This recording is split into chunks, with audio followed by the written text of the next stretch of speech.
What's going on today, YouTubers? Welcome to another edition of Walking Reviews.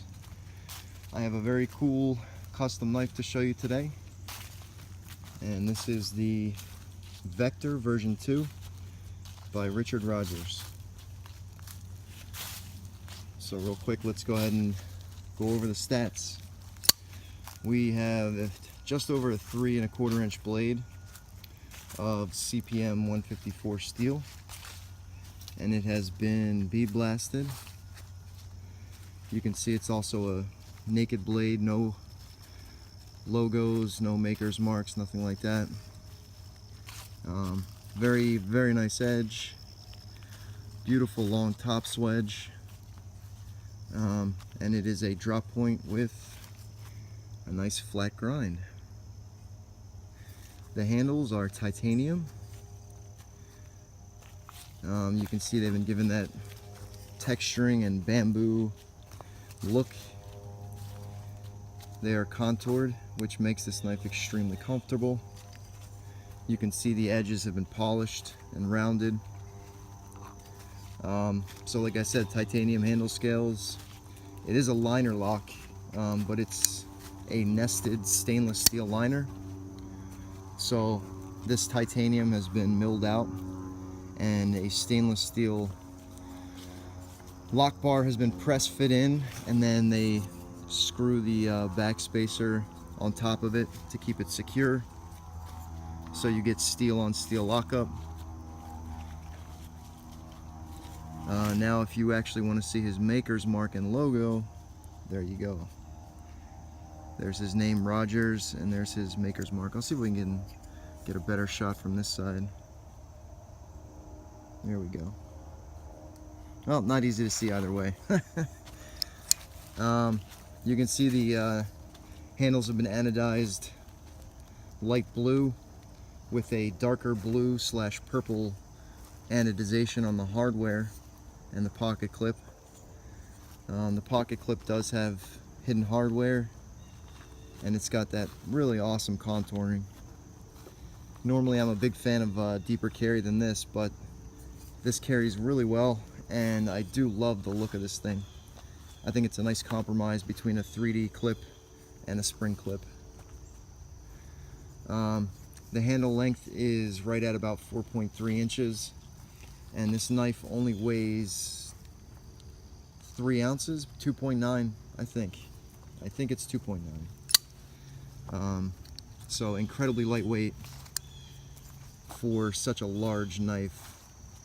Larger than I probably would normally carry, but because of how slim and how lightweight and skinny this knife is, it's definitely not something that I'm, not going to carry. I definitely like putting this in my pocket. So it is a flipper. You can see it's got excellent action, very smooth flipping, not quite as fast out of the handle as the Thorburn Van Heerden piece that I showed you in an earlier video, but it's very close and it is so smooth. Again, it's not one of those fall shut type knives, which I'm okay with. They definitely have their appeal, but so do these. These tend to be a lot smoother when you're closing them, just so smooth. So yeah, great action. The attention to detail really sets this knife apart. Like I said, it's got the polished edges, the bamboo. This feels like bamboo if bamboo were made out of metal. So I really like the gear pattern on the back spacer there, and I like how minimalist the back spacer is. So you basically get a flow-through design with the structural integrity of a back spacer. I guess you could probably use this bottom piece to put a lanyard through. I'm assuming that's what that's for, if you're a lanyard guy. So like I said, the hardware's been anodized like a blurple, blue-purple color. It does have a custom look to it, but it is just Torx hardware. The flipper tab, very unobtrusive, but it's got excellent jimping, excellent purchase, so makes flipping the knife out very easy. You can see the blade is completely hidden by the handle when it's closed. So another feature that I really like. Just really, really well done. The lines, the contouring, you know, the fit and finish is obviously perfect, as you can see here. The blade lockup is super solid. This does run on caged bearings. See if I can give you a shot. It's going to be kind of hard to get them from this angle. But you can see the tolerance is there, very tight. Maybe not quite as tight as the, you know, the Thorburn and Van Heerden pieces. Sorry, but very close. Very close. I mean, there's barely any room in there for like tissue paper. So, if you guys are trying to get an idea of how large this knife is, if you've ever held a Benchmade 940 series knife, this pretty much is neck and neck, maybe just a hair smaller than a 940. Trying to think if I have any nitpicks here. I mean, I'd like it if it was a tiny bit smaller, but you know, that's the design of the knife. So yeah, I can't think of anything negative to say about the knife. It would be kind of cool if he could have done hidden hardware all over the place, but you know, that's not anything to really complain about either, especially when it's got that cool anodizing on it.